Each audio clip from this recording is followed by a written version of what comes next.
Hello and welcome, listeners, to That's a Good Card. I'm Ya, and with me is the top 16 CEDH Hooper, Kyle. And he will have the challenge of getting me to say, that's a good card. While Kyle will be doing the convincing, I'll be playing the devil's advocate. Now is also a good time to remind you to hit that subscribe button wherever you're listening to us. If you have thoughts that differ from the two of us, leave a comment below to let us know, or make a suggestion for the card you think can change the CEDH meta. All right, Kyle, let's get to the yap. All right, yeah, thank you for the wonderful introduction today. Kind of an in-the-cut reference here, calling me a CEDH Hooper? I wonder how many people in the CEDH community actually play basketball in some capacity. Comment below. Let us know. Yeah. I think it's really funny. One of the random tangents we went on the other day. Oh, what was it? Somebody replied that they were like super into rock climbing. That's what it was. We made a climbing reference and people were like, oh, I climb. Wow, the best climbing podcast or something like that for CEDH. Yeah, somebody mentions that, something like that. So I think it's funny to see kind of where like things collide, you know, where our worlds collide. I still, you know what? I'm going to take this pedestal time right now to say that I really, really want to start a CEDH fantasy football league with like members of the CEDH community. I think it'd be really fun. Let us know. I tried to start it last year, but that was when we had like 2 videos released and like 12 followers, so that didn't happen. But maybe this time, now that we're in the thousands, you know? yeah, maybe this year. I think it's our year. All right, well, I'm going to get into the card for today, which is actually a recommendation from someone from our Discord. So I'll read out the Discord comments that came from our That's a Good Card recommendation chat. So if you want to put a recommendation yourself, hop in our Discord and check it out. So this comes from Vakita Azul. Shout out Vakita Azul, an active member of our Discord. Thank you so much for participating in the Discord discussion. Thank you. So, Vakita said, quote, just saw this in the top Rog Thras deck at Fishbowl. End quote. And then posted sudden substitution. So before I get into what the card does, we might as well shout out the top Rog Thras deck at Fishbowl who ran this card. So shout out to Pigeon from MTG Basics. For crushing it at Fishbowl, doing really well. And I even pulled up the list, and in the text description, it says, sudden substitution is broken. Yeah, I did see that. So I think it's really funny and relevant to the current state of CEDH to talk about this card, so let's get into it. So, Sudden Substitution is a 4-cost instant. It's 2 colorless, 2 blue pips. It reads, Split Second, which means as long as this spell is on the stack, players can't cast spells or activate abilities that aren't mana abilities. We've reviewed multiple split-second cards by now, so hopefully, if you're listening to the pod, you know what that means. Okay, so the actual text says, exchange control of target non-creature spell and target creature. Then, the spell's controller may choose new targets for it. Hot. The flavor text reads, bow before the might of... Wait. What? 10 out of 10 on that Which one. I is love kind that. of funny. So yeah, much. I love that. It's such good flavor text. Just being like, I'm going to play this big, awesome... Wait a minute. Oh, wait. No, I don't have that thing. It's just wonderfully flavorful. That is the definition of flavor text. So let's talk about where we see this. I know you pulled up some statistics. It looks like on Moxfield, there's only 90 bracket 5 decks that run this card, which is a really small amount. Pretty small. To be fair, this is like super secret hidden tech, you know? Apparently only Pigeon knew about this. So we don't really see it in a lot of decks. We see it in Rog Thras, obviously. In Xyrus, which is an awesome Leviathan deck that one of our community members, Brian, plays. Shout out, Brian. And then some Kenrith lists as well as a bunch of other like fringe commanders that we don't really see in CEDH. But yeah, it's really interesting to see so few decks on this card that obviously put up some results. So pretty excited to talk about this card. What are your initial thoughts on the card before we get into the talking points for it?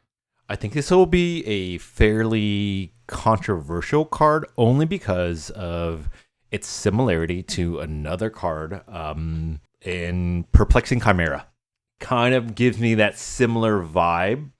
Interesting. Okay. I didn't see it as the same vein, but I thought it... Okay. Now that you've mentioned it, I see what you're talking about. Right, exchange. I honestly, when I first... Yep. Yeah, that makes sense. I also, just because of the mana cost, I guess, I think of C double, a tag C special, which we talked about a while back. I'll put a link in the description to see that podcast if you're interested in that card. But yeah, let's get into my points. Yeah, let's do it. So let's talk about low-hanging fruit first before I get into my points, because everybody always says, hey, you should talk about low-hanging fruit first. I'm going to get out of the way. This card has split second. That is broken. We've talked about this many times on the podcast now. Split second is extremely powerful. It doesn't give your opponents the ability to really respond to it, and that's an incredible amount of value added to a card. I'm not going to spend a ton of time talking about split second. Like I said, split second, OP. Any thoughts on split second before I move past that? Because I don't think we need to get into that, right? You summed it up. Okay, yeah. Pretty freaking good. Nice. Yep. All right, the real point one. So getting into the more fringe, nitty-gritty points. My first point is that a plethora of bad creatures actually exist in CEDH. Now, hear me out. 2/2 birds from Swansong, OBM Orc Army tokens, because at this point you wouldn't have an OBM, so it's just a naked Orc Army. Okay. Yeah. Okay. A 1/1 Forbidden Orchard Spirit token. Mm-hmm. Relevant. Okay. Something like a squirrel from a Chatterfang. Now I'm kind of getting into the fringe stuff. We don't see it that often. But just like regular old dorks, potentially a dork in a colorway that you don't run. So if you're giving a deck that doesn't run green a Llanowar elf, that's pretty bad for them. So that's just my first point, is making the swap for like a pivotal, juicy non-creature spell for one of your random dorky creatures could be super impactful. There's one deck in particular that I'm like, holy shit, this would be good against, which is like Big Narset. Because Big Narset gets to cast these massive, like, extra turn spells, these super impactful cards, like non-creatures specifically. And, like, this could potentially just yoink that. Like, oh, you're going to be able to cast this 11 cost spell for free? Actually, I'm going to spend 4 mana, give you my 1/1 Forbidden Orchard token, and now I get to cast this 11 mana non-creature spell. Same with like a big Chord of Calling. I think Chord of Calling has definitely seen a resurgence recently. Yeah, for sure. With just how much like just big mana TNT, just like TNT, Thrasios decks in general, can just create, like any Cradle deck really, even Derevi, just create such large chords, like specifically chord for 5, like that's getting a Seedborn Muse every single time. So if you're able to take control of that massive Chord of Calling and just give away something that has little to no value to the person, that could be super valuable. And even a setup piece, like, hear me out.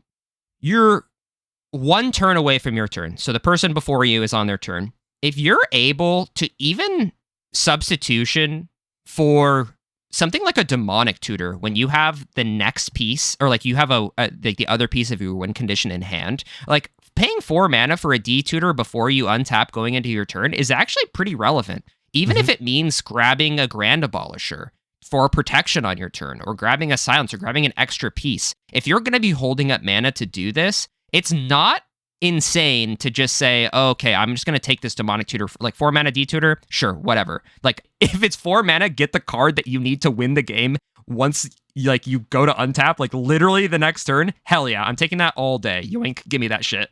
So, that's my first point, is big, juicy spells seem like a pretty good trade to take for your measly, whatever the hell creature that you have. What are your thoughts on that? I actually do have a kind of like, a counterpoint to this that I'll bring up a little bit, so we can get to that a little later. But I think overall, though, your point is really valid, right? Like, there have been plenty of times where I just needed a tutor to in my hand at some point to be able to try to win the game, and being able to yank somebody else's is great. Yeah, and you don't mind overpaying for it, because maybe you have hella mana. So you're like, you know what? I just need a payoff. I have so much mana. I just need a payoff of some kind. Please. Yes, I have been in that position. Oh, we all have. Second point is that can stop creature combos. We've talked about this a lot on the podcast recently. Creature combos are on the rise, right? So this card lets you cast any spell that you want, right? So, well, okay, let me backtrack there. This card doesn't let you cast any spell you want, but I'm just saying, if you have any non-creature spell. There you go. You can cast that. Hopefully at instant speed. Hold priority. It doesn't even have to be an instant speed. I guess it can be on your turn, but it's the relevancy in this, it pretty much has to be an instant. Let's say you cast a Veil of Summer, right? You're like, I'm going to cast this Veil of Summer. I'm going to hold priority. I'm going to cast Sudden Substitution. If that resolves, which it likely will because it has split second, you're then taking this creature combo piece, let's say a Hazel's Brewmaster, from your opponent with the Hazel's Brewmaster ETB on the stack targeting a Devoted Druid. You know what I mean? You now have their Hazel's Brewmaster. Their food tokens don't mean shit anymore.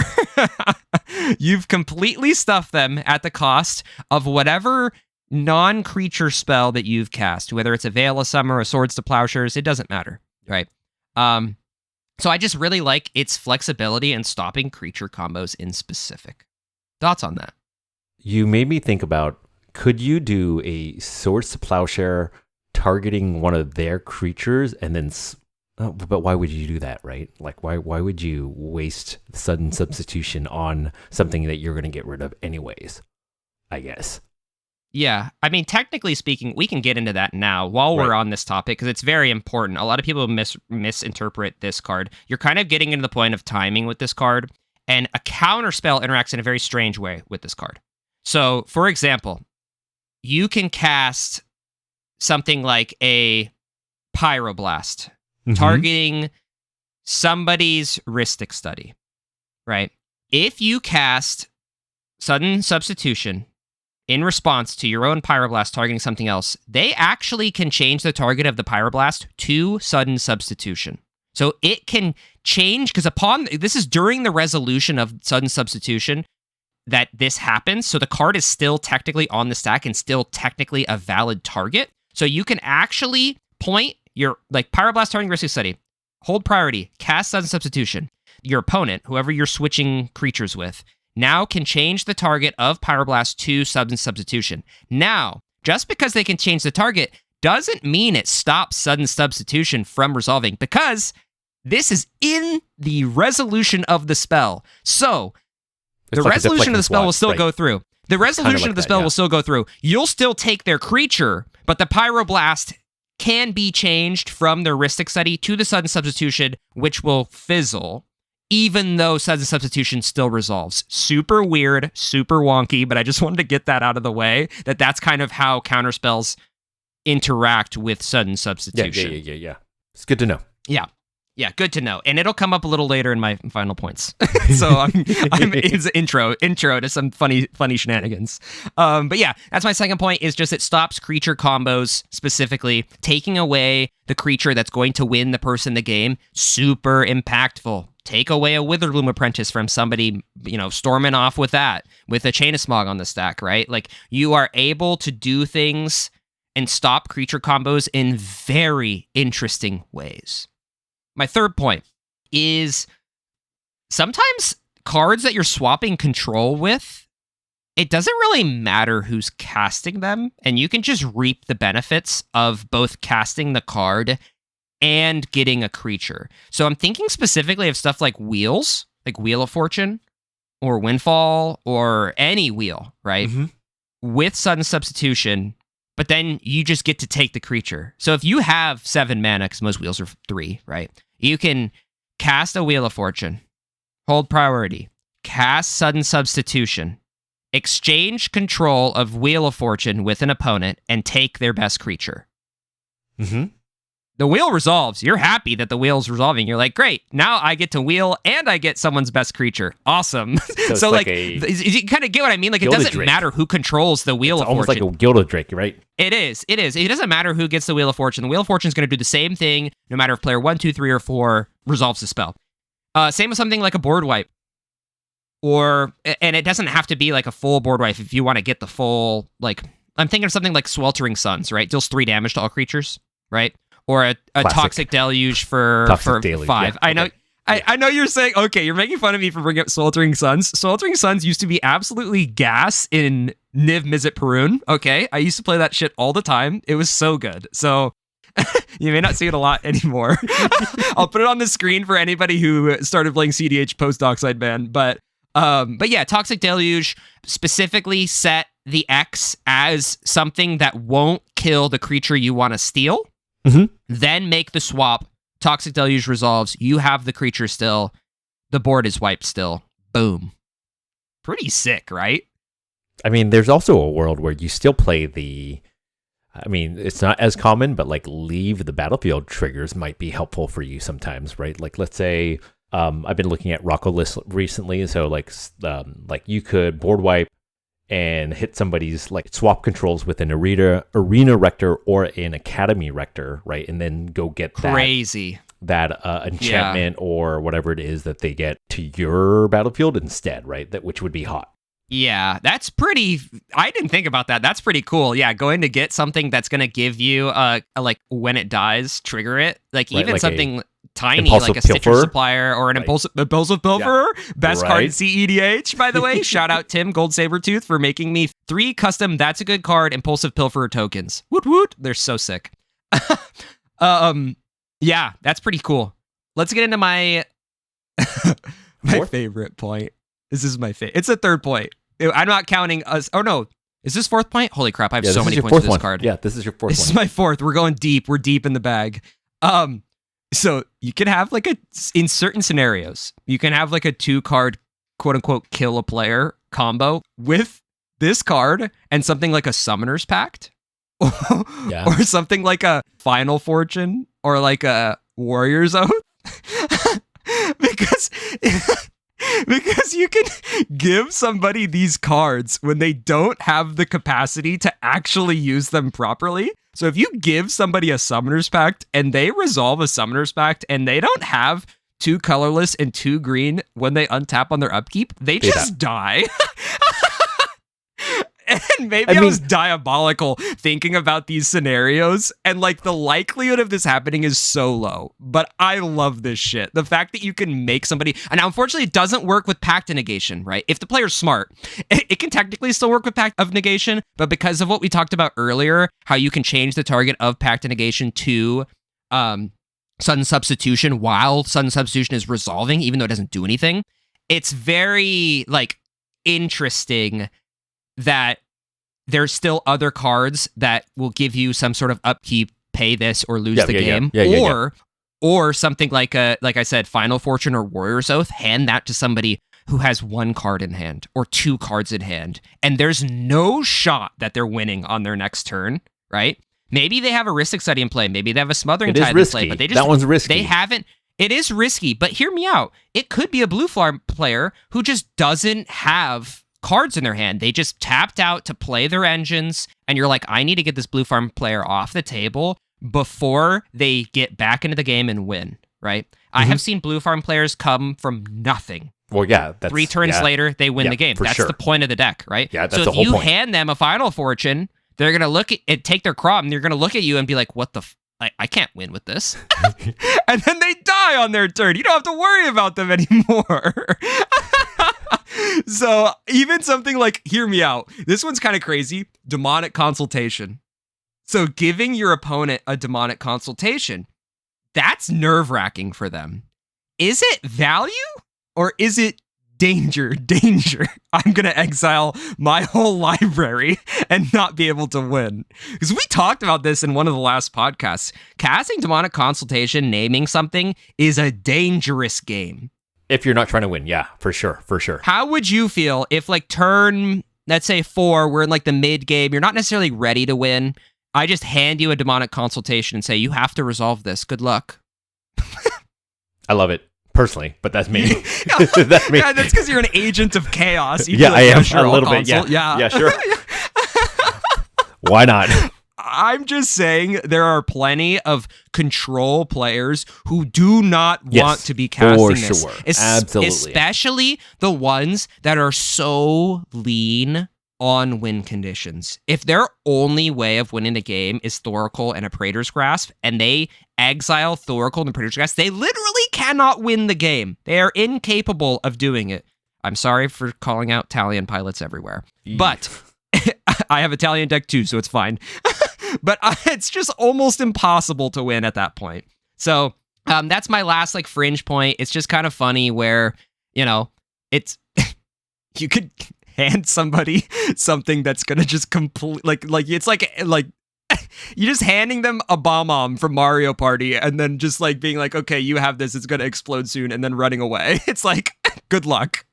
And I mean, at the very least, right? Let's say they can even like you give this to a you give it to somebody, but like at the very least, you time walk them a little bit, right? Like you at least set them back. Let's say they can somehow make the mana, like the Summoner's Pact mana. Yeah, right. Like sure. They still have to pay it, and so hopefully that time walks them enough where it delays them a turn further, right? Like, I think that I really like this point. Yeah, super fringe, but super fun. And then the last thing I'll note is that sometimes when you like are targeting something, like one of the most common things you're going to see is like a kill spell, right? So like kill spell, targeting something, and then you sudden substitution to take something, right? Yep. It's this weird scenario where if there's nothing else on the board, it's just going to go through, right? So it's either you're just going to take the thing or the thing is going to die. It doesn't matter really what happens. So it's actually, now that I think about it, Swords of Plowshares targeting a creature. There's only one creature on board. Yeah, why would you hold grab priority? That? Yeah. Sudden. You would only so that's a great question. Yeah. Why would you grab that? Why would you? I had the exact same thought you did, right? Let me think about this. What's the difference between casting swords on the Drannith versus casting swords on the Drannith substitution, giving them the ability? It seems really roundabout. It is really roundabout. I thought about this. I had a thought on this. Yeah, maybe I'm just cooking myself here. Oh well. We'll move past it. But that's the fun of the card. Yeah, but that is the fun of the card. I guess there could be a scenario. Hear me out. There could be a scenario. This is where I'm going with it. Let's take Slaughter Pact, for example. Can only kill a non-black creature, right? There's a Drannith on the board. There's also an Ob Nixilis on the board that you want. You can cast a Slaughter Pact targeting the Drannith Magistrate. You can then switch control for the Ob Nixilis. The Slaughter Pact only has one non-black creature valid target on the board. It has to kill the Drannith no matter what. There's no other choice. You still get the black creature in Ob Nixilis, and Drannith dies. Boom. I figured it out. That's where I was going with this. And then you leave some other poor soul with the decision on whether or not Pact. They are the person that has to counter this thing that was just given to them. And they unlock the game for everybody, right? Like, I like that. That's pretty dubious, and I like that a lot. Yeah, same with like a Nature's Claim, but I don't think people play Nature's Claim anymore. But like sometimes there's only one enchantment on the board, so you can Nature's Claim targeting the enchantment, hand it to somebody else. They have to kill that one enchantment. You're like, oh, I'm going to kill your Rhystic Study. Oh, actually, you can change the target, but guess what? Your own Rhystic Study is the only thing that you can target, so sucks to suck.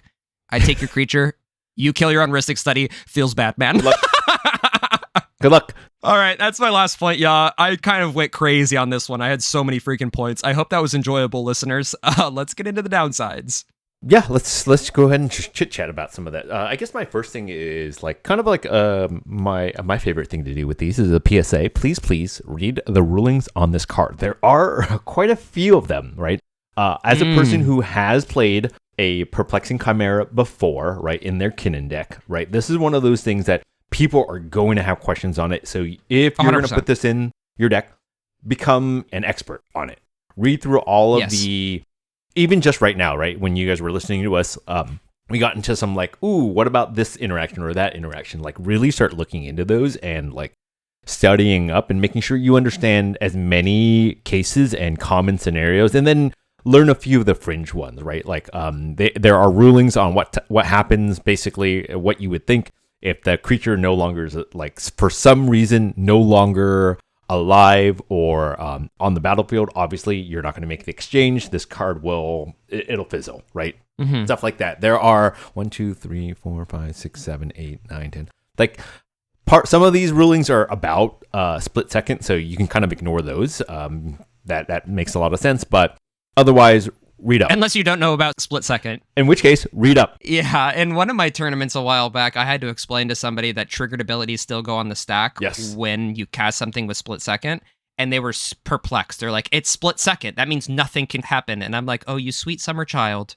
Someone at the kitchen table told you that so that they could cheat you into winning the game 1,000%. Actually, right here in the rules, split second doesn't stop triggered abilities from triggering, such as that of Chalice of the Void. If one does, its controller puts it on the stack and chooses targets, if any.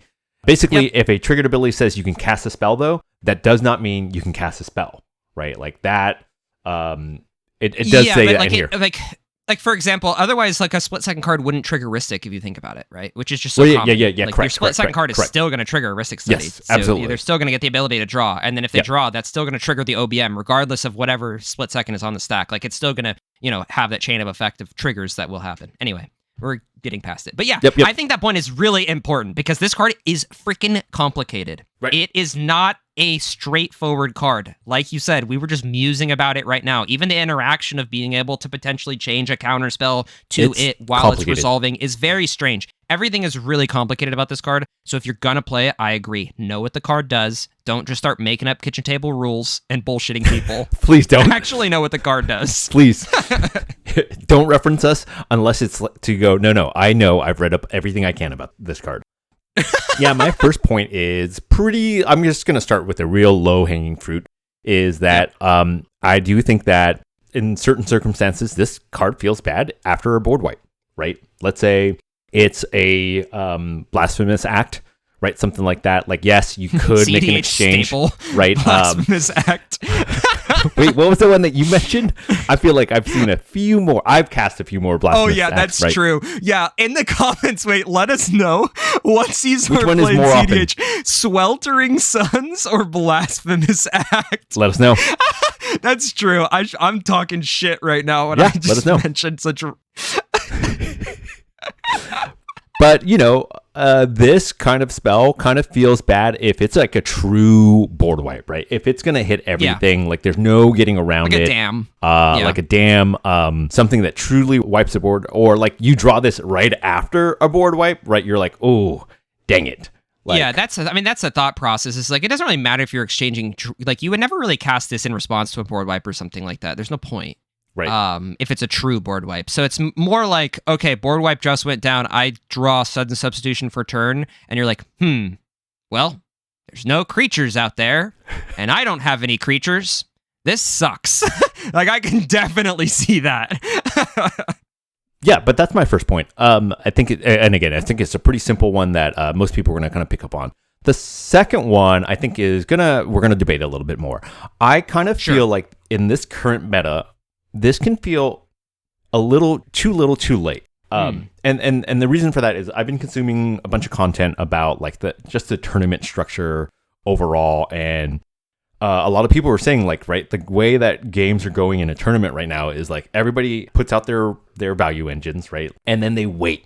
They sit there, they wait, and they wait for somebody. They wait for basically time to be called.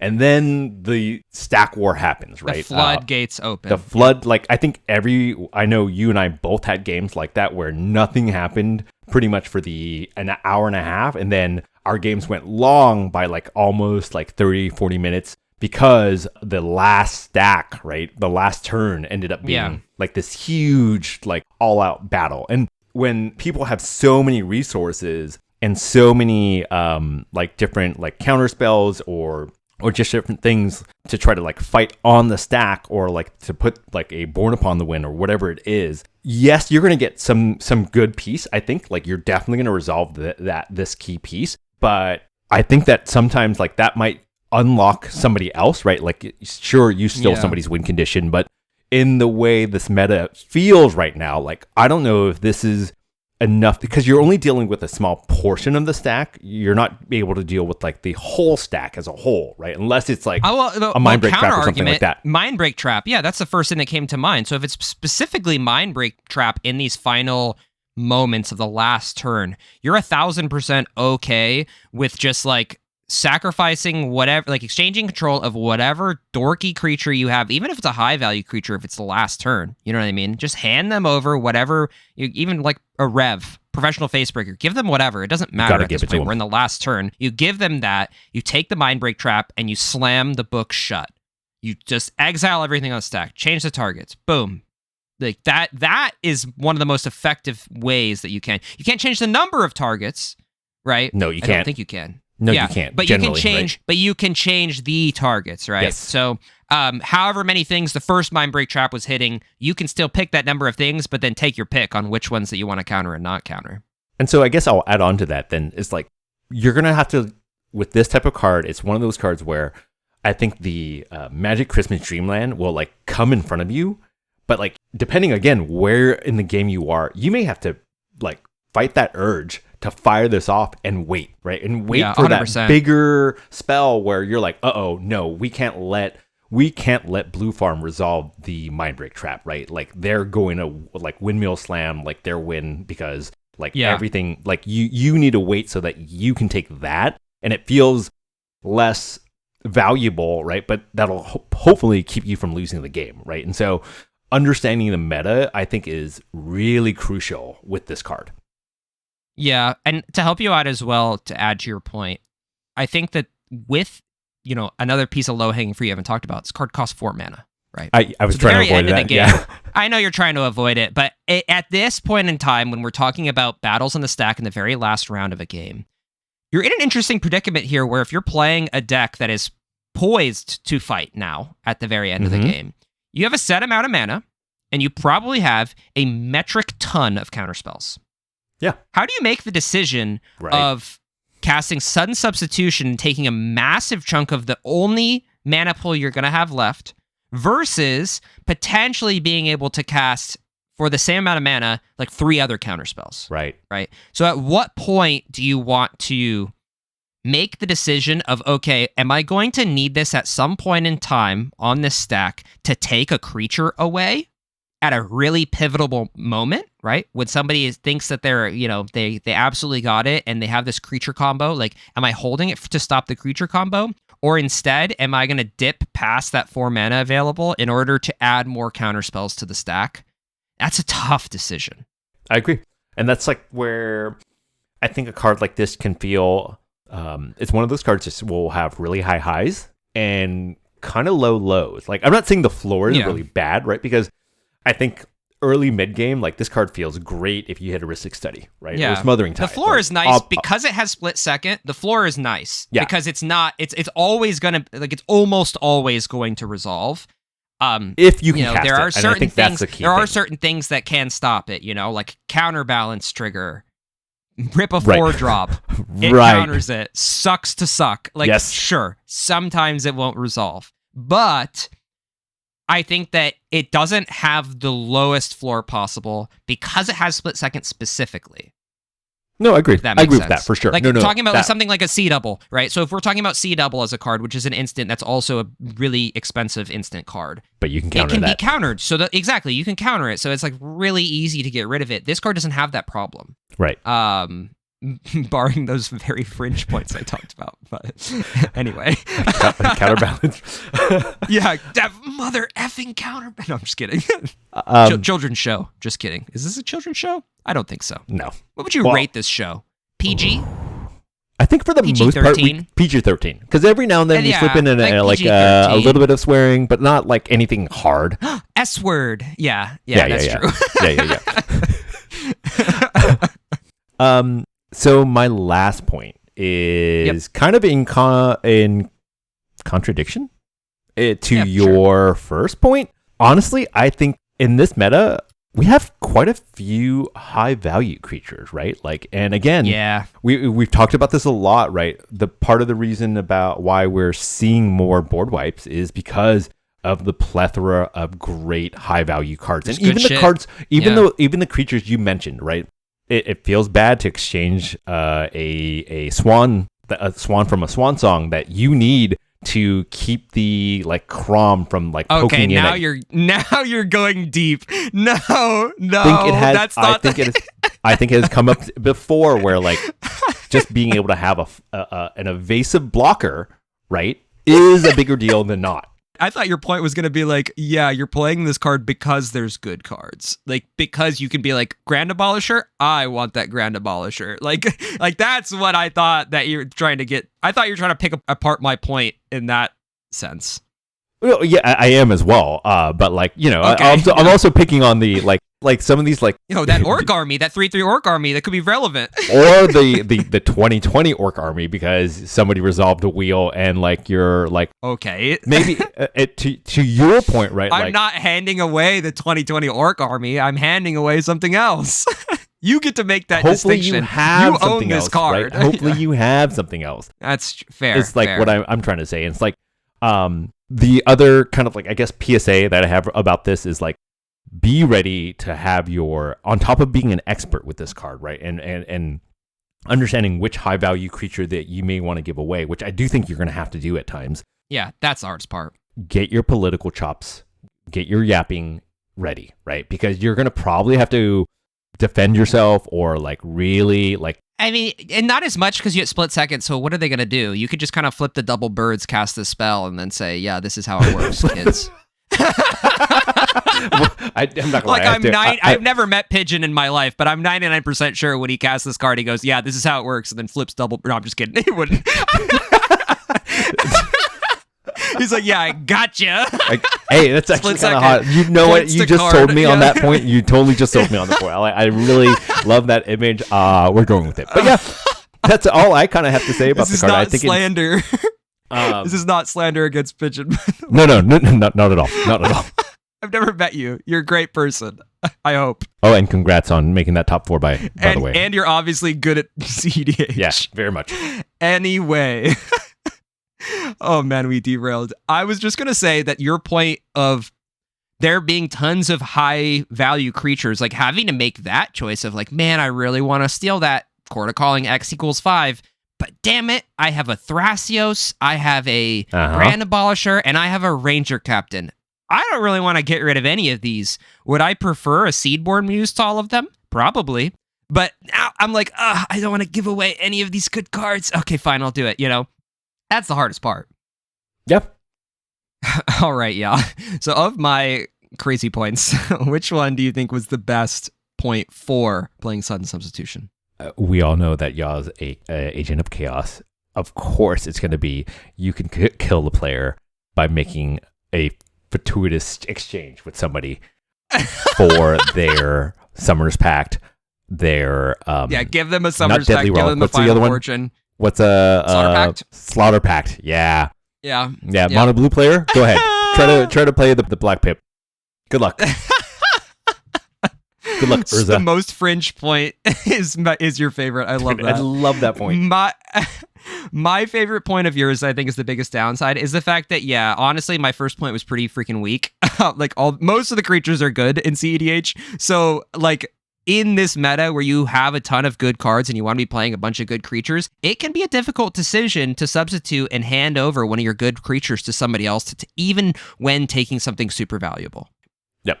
All right, yeah. Did I convince you? Did we make our Discord listener, Vakita Azul, happy?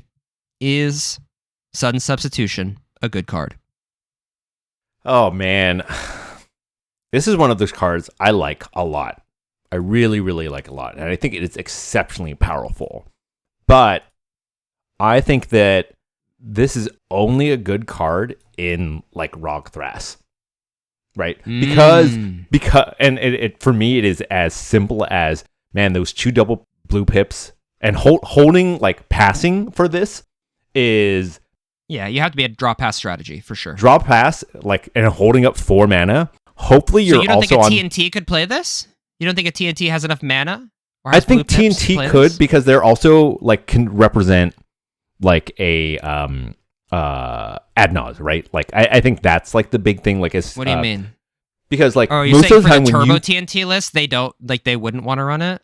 no, I I'm don't think saying there's that many turbo TNT lists anymore. I'm saying that most people will see you passing with like 4 to 5 mana open, 7 mana, whatever it is, right? Like you draw and pass. And they're gonna assume right away, like especially if it's early game, you're gonna try to resolve an Adnaz, right? Like that's what you're gonna try to do. I don't know if for TNT players, I don't know many that are on Adnaz still. Are Maybe they not? There are. No, there's a lot. There's a lot that's not. But at the same time, well, I guess we'll ask Brian because I think he's the last person I saw who actually ran Adnaz in TNT. But he also had Adnaz Angel's Grace because he likes that combo. So He does. It's hard to know. He does. But anyway, I think a list that we hadn't mentioned that could also play this in the same vein that just makes a shitload of mana is Tevish Thrash. What do you think about Tevish Thrash players playing this? Because I played against at least one, maybe two Tevish Thrashes in Fishbowl, and I think that they both, I feel like every time they just had so much mana.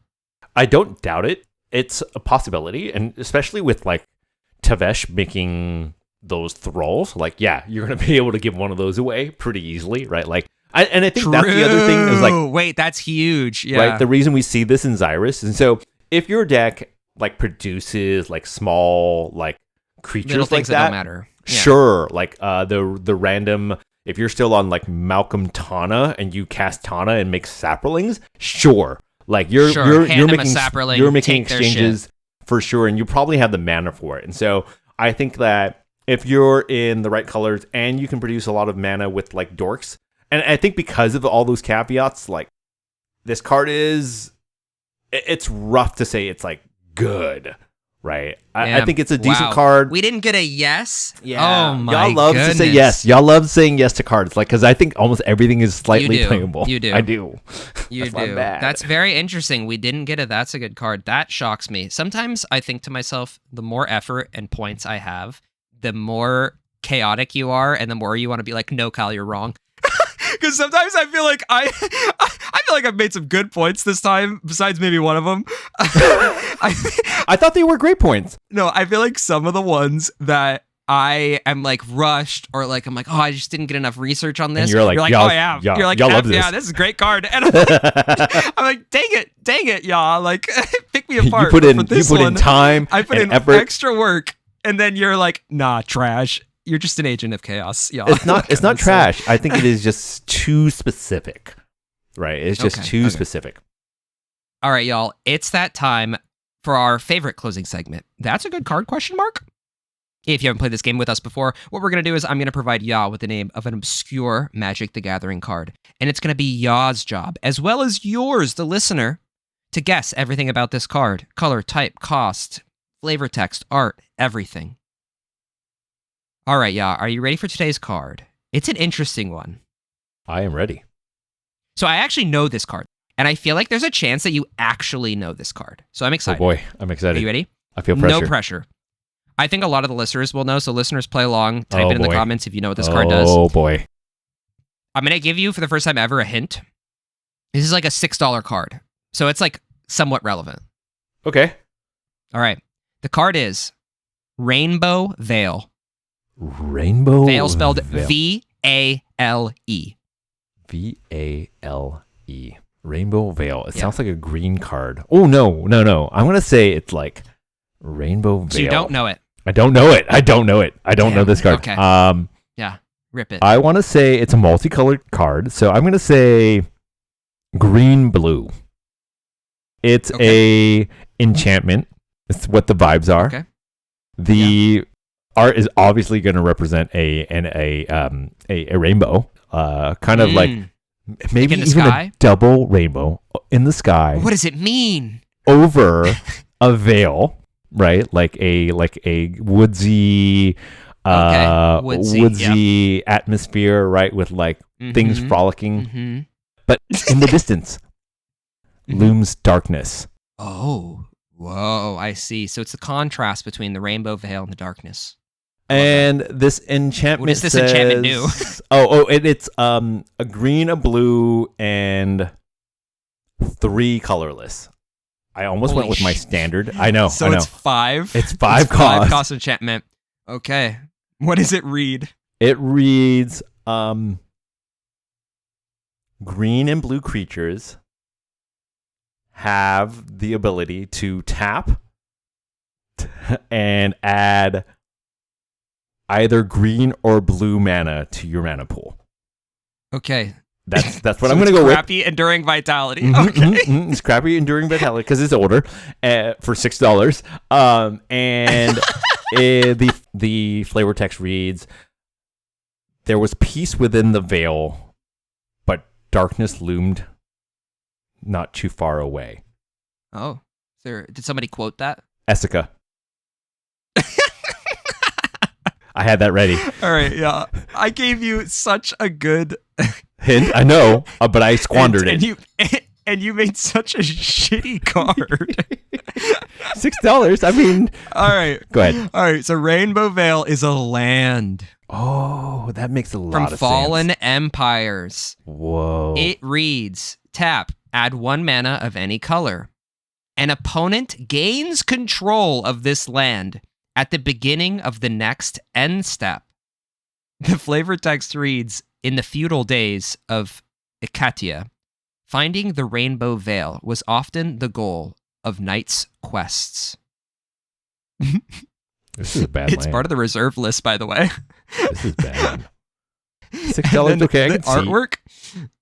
The artwork in the background is like a beautiful rainbow veil. There's no actual rainbow, but it's like mountains in the background and like some foresty stuff.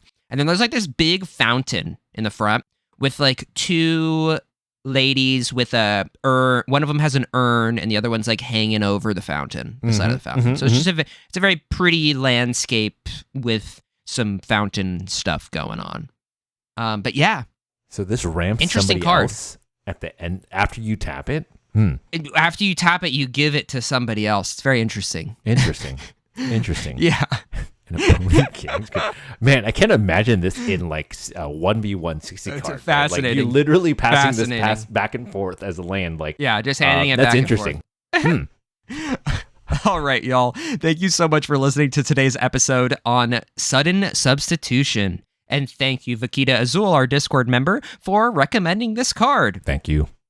Please direct your attention to links down below where you'll find links to our Patreon as well as our Discord and all the places that we host our podcasts, whether that's Apple Podcasts, Spotify, or YouTube. I would like to take this time to also remind you that we've added a ton of additional Patreon content. So if you're interested in extra content, I just added a Corvold Landfall mulligan/theory video. So if you're interested in something like that, check out our Patreon. We also have just like full podcasts and a bunch of little clips as well. So take a look at that down below. Also join our Discord if you want to be like Vakita Azul and add suggestions to our That's a Good Card suggestions channel or just talk about CEDH in general. Thank you so much, and we'll see you next Monday. Bye! Bye!